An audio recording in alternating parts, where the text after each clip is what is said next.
একদম আমাদের ভোটার লিস্টের শুদ্ধিকরণ হচ্ছে। ভোটার লিস্ট যাতে স্বচ্ছ হয় তার কাজ চলছে। আমরা দেখেছি কি এর আগে বহু অভিযোগ, আজকে যিনি এখানে মুখ্যমন্ত্রী আছেন 2005 সালে লোকসভাতে এক গাদা লিস্ট নিয়ে যায় স্পিকারের মুখে ছুঁড়েছিল। তৎকালীন সাউথ কলকাতার যে সাংসদ, তৃণমূল কংগ্রেসের যে সভানেত্রী মমতা ব্যানার্জি, আর তিনি লোকসভায় তুলেছিলেন কি দেখ আর সিপিএম ভোট করাছে। এই ভোটার লিস্টে যদি যতক্ষণ না শুদ্ধিকরণ হয় তাদের নাম বাদ পড়ে, কিছুতেই পশ্চিম বাংলাতে গণতন্ত্র ফিরবে নাই। এবং আসল যাদের ভোটে জেতার কথা তারা না জিতে যারা কারচুপি করছে তাদের উপকার হচ্ছে আর তারা সহযোগিতা পাচ্ছে। এটা আমাদের কথা নয়।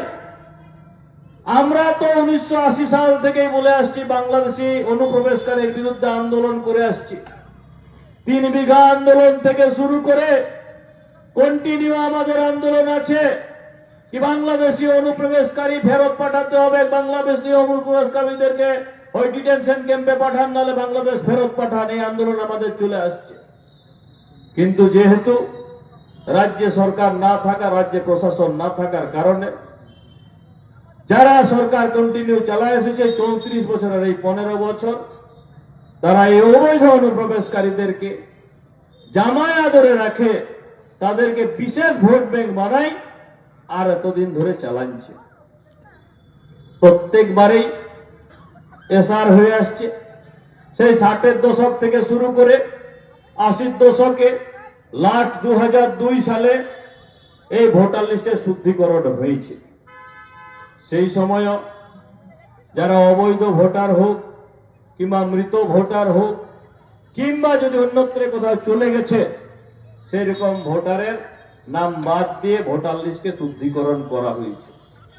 আজকেও যে এসআইআর এর কাজ চলছে, ইলেকশন কমিশনার সেই কাজেই করছে। এটাতে আমাদের কি ভূমিকা বন্ধু? প্রত্যেকটা রাজনৈতিক দলেরই এটাতে সহযোগিতা করা উচিত। সে বিজেপি হোক, তৃণমূল কংগ্রেস হোক, সিপিএম হোক, কংগ্রেস হোক, আরো কোনো যদি রাজনৈতিক দল পশ্চিম বাংলায় ছোট বড় আছে কিংবা এই ভারতবর্ষে যেখানে যেখানে 12টা রাজ্যে এসআর চলছে, তাদের সহযোগিতা করা উচিত। বাকি রাজ্যে সহযোগিতা করছো, যেখানে রাজ্য সরকার শাসক দল অন্যান্য রাজ্যও সহযোগিতা করছে। ব্যতিক্রম শুধু পশ্চিম বাংলাতে। কেন ব্যতিক্রম?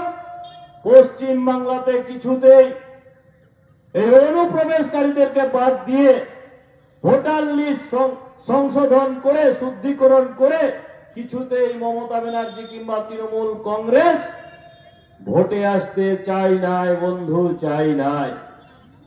তার কারণটা জলের মতো পরিষ্কার হয়ে গেছে। আজকে সবাই জানে অবৈধ ভোটার, অনুপ্রবেশকারী ভোটার যদি সরে যায়, এই তৃণমূল কংগ্রেস যেমন বাংলা কংগ্রেস ধুয়ে মুছে সাফ হয়ে গেছে।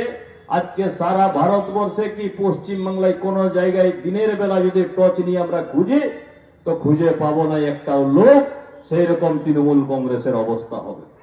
কমিশনার ফর্ম নম্বর 7 যেটা নিয়ে আজকে ধর্ণা আমাদের, সেই ফর্ম 7 তার কাজ কি? সেই বিধানসভায় বসবাসকারী কোন ব্যক্তি, সন্দেহজনক কোন যদি ব্যক্তি থাকে তো তার নাম ফিল করে আর দিতে পারে কি অমুক গ্রামে এই ব্যক্তি থাকেই নাই, অথচ আবার ভোটার লিস্টের নাম তুলে দিয়েছে বিএলও কিংবা যারা এসআর করছে। আমরা জানি পশ্চিম বাংলায় প্রায় 58 লক্ষ নাম বাদ পড়েছে, অ্যাপ্লিকেশনেই পড়ে নাই।